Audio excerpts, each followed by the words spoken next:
क्या हम थूक लगाकर कर सकते हैं? क्या थूक लगाकर करने से कोई इन्फेक्शन हो सकता है? क्या हम करते समय चिकनाई के लिए वैसलीन लगा सकते हैं, कोकोनट ऑयल लगा सकते हैं, ऑलिव ऑयल या बेबी ऑयल लगा सकते हैं? ऐसे बहुत सारे सवाल हैं जो युवा लोगों के दिमाग में आते हैं और इन सवालों का समाधान होना भी बहुत ज़रूरी है। इन सारे सवालों पर हम विस्तार से बात करेंगे, क्या सही है क्या गलत। पर उससे पहले आपसे एक रिक्वेस्ट है कि वीडियो बहुत ही इंटरेस्टिंग होने वाला है, इसलिए आप स्किप बिल्कुल भी मत कीजिएगा। वीडियो अंत तक पूरा देखिएगा क्योंकि यह आपकी ज़िंदगी का एक हिस्सा भी है। नमस्कार दोस्तों, मेरा नाम है डॉक्टर धकूरा और मैं नेचुरोपैथी एवं योग के माध्यम से स्वास्थ्य संबंधी समस्याओं का समाधान करने का प्रयास करता हूं।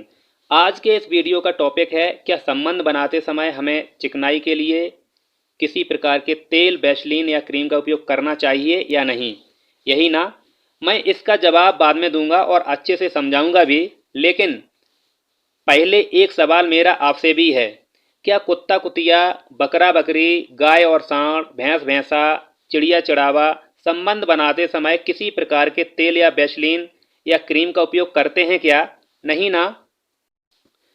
अरे नेचर ने तो हमारे जन्नांगों के अंदर सेक्स लुब्रिकेंट की फैक्ट्री पहले से ही लगा रखी है। पुरुषों के जन्नांग में जो काउपर्स ग्लैंड्स होती हैं और महिलाओं के जन्नांगों में बर्थोलेंस ग्लैंड्स होती हैं, इन्हीं के अंदर तो बनता है दुनिया का सबसे अच्छा सेक्स लुब्रिकेंट। जैसे ही हमें कामेच्छा की भावना पैदा होती है तो इन ग्रंथियों से चिकना और ट्रांसपेरेंट प्रीकम निकलने लगता है, जो महिला और पुरुष दोनों के प्राइवेट पार्ट को लुब्रिकेट करने का काम करता है। जितने भी लोग यूट्यूब पर सेक्स लुब्रिकेंट के नाम पर तमाम प्रोडक्ट्स को प्रमोट कर रहे हैं और जनता को गुमराह करके मोटा मुनाफा कमा रहे हैं, उनसे मेरी एक ही रिक्वेस्ट है कि यदि किसी स्त्री या पुरुष की ये ग्रंथियां लुब्रिकेंट नहीं बना पा रही हैं तो पहले आप उसके कारण को समझें और उसका प्रॉपर ट्रीटमेंट करें, जिससे ये ग्रंथियां एक्टिव हो जाएं और प्रॉपरली लुब्रिकेंट बना सकें। आपको सेक्स लुब्रिकेंट का ऑप्शन लास्ट में रखना चाहिए, ना कि पहले ही आप सेक्स लुब्रिकेंट को प्रमोट किए जा रहे हैं। यदि मेरे व्यूअर्स में से किसी को इसका नेचुरल ट्रीटमेंट जानना है तो कमेंट बॉक्स में अपनी रिक्वेस्ट अवश्य लिखिएगा, मैं आपके लिए वीडियो जरूर बनाऊंगा।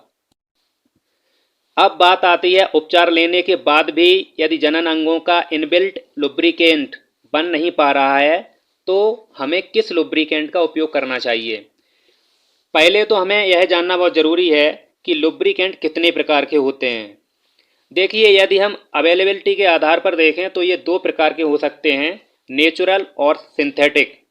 सिंथेटिक लुब्रिकेंट की तो बाज़ार में बहुत भरमार है, पर मैं आपको सिंथेटिक लुब्रिकेंट बिल्कुल भी रिकमेंड नहीं करूंगा, क्योंकि इन लुब्रिकेंट्स में इनको बनाने में जो केमिकल यूज किए जाते हैं उनसे आपके जेनाइटल एरिया के गुड बैक्टीरिया ख़त्म हो सकते हैं और आपके जेनाइटल्स की इम्यूनिटी कमज़ोर हो सकती है, जिससे इन्फेक्शन के चांस बढ़ सकते हैं। यदि नेचुरल लुब्रिकेंट की बात की जाए तो मैं 3 ऐसे लुब्रिकेंट बताने वाला हूं जो मेरे भी फेवरेट हैं। मैं बीच में एक बात और बता देना चाहता हूं कि मैं आपको जो भी सजेशन देता हूं उसका मैं खुद पहले से प्रैक्टिकल और रिसर्च कर चुका होता हूं। लुब्रिकेंट नंबर 1, हमारी सलाइवा, लार यानी थूक।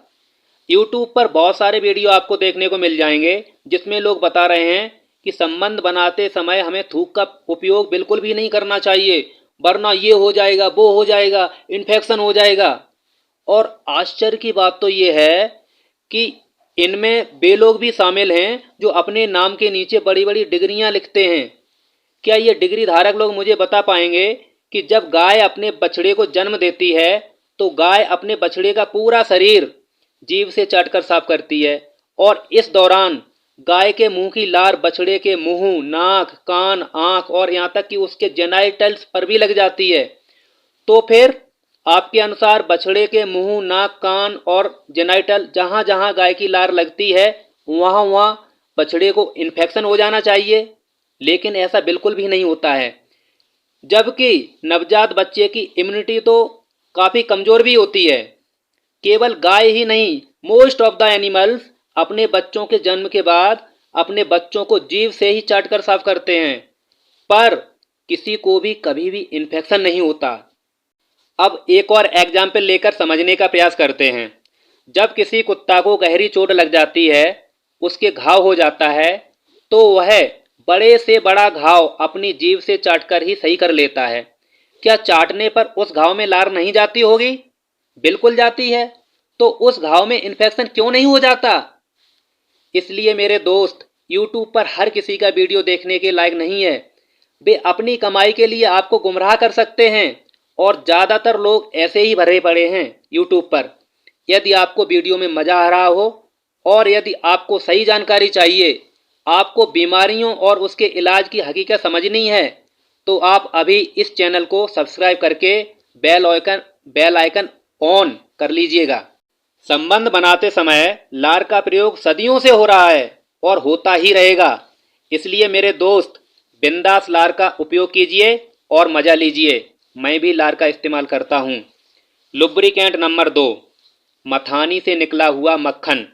जी हाँ, चौंकिए मत, बिल्कुल सही सुना आपने, मथानी से निकला हुआ मक्खन। आधुनिक विज्ञान में रिसर्च के द्वारा यह सिद्ध हो चुका है कि जो लैक्टोबैसिलस बैक्टीरिया दही और मक्खन में पाए जाते हैं, लगभग 99% सेम टू सेम वैसे ही लैक्टोबैसिलस बैक्टीरिया स्त्री की योनि में भी पाए जाते हैं। यह बैक्टीरिया जो दही में होते हैं, ये लैक्टिक एसिड बनाते हैं और योनि के अंदर वाले बैक्टीरिया भी वेजाइनल इम्यूनिटी को इन्हांस करने के लिए लैक्टिक एसिड ही बनाते हैं। इसलिए यदि आप संबंध बनाते समय चिकनाई के लिए मक्खन का उपयोग करेंगे, तो मक्खन की चिकनाई आपको मजा तो देगी ही देगी, इसके अलावा मक्खन आप दोनों के जेनाइटल्स की इम्यूनिटी को भी मजबूत बनाने का काम करेगी। अब चलिए देख लेते हैं लुब्रिकेंट नंबर 3। तीसरा नेचुरल लुब्रिकेंट है एलोवेरा का जेल। एलोवेरा का जेल वह वाला नहीं जो बाजार में मिलता है, मैं बात कर रहा हूँ एलोवेरा की पत्ती से निकला हुआ एलोवेरा जेल। मार्केट में भी बहुत सारे प्रोडक्ट एलोवेरा जेल के नाम से मिल जाएंगे आपको, पर वे आपकी सेक्सुअल हेल्थ के लिए हानिकारक हो सकते हैं, क्योंकि उनमें प्रिजर्वेटिव्स और एडिटिव्स जैसे खतरनाक रसायन मिलाए जाते हैं। शुद्ध प्राकृतिक एलोवेरा जेल के लिए आपको एक एलोवेरा की पत्ती लेनी है, चाकू की सहायता से उसको इस प्रकार से स्प्लिट कर लेना है और आहिस्ता आहिस्ता अंगूठे से दबाते हुए उसका जेल आपको निकाल लेना है। इस जेल की थोड़ी सी मात्रा ही आपके संभोग को मज़ेदार बना देगी। मुझे आशा है कि मेरे इस वीडियो ने आपके कई सवालों का समाधान अवश्य किया होगा, और यदि आपको वीडियो पसंद आया हो तो लाइक शेयर करना मत भूलिएगा। अपने मित्रों के साथ शेयर अवश्य करें ताकि सभी लोगों को सही जानकारी मिल पाए और सभी को हकीकत का पता चले। आज के वीडियो में बस इतना ही। फिर मिलते हैं किसी नए वीडियो में नई जानकारी के साथ। तब तक के लिए हंसते रहें, मुस्कुराते रहें, मस्त रहें, स्वस्थ रहें। नमस्कार।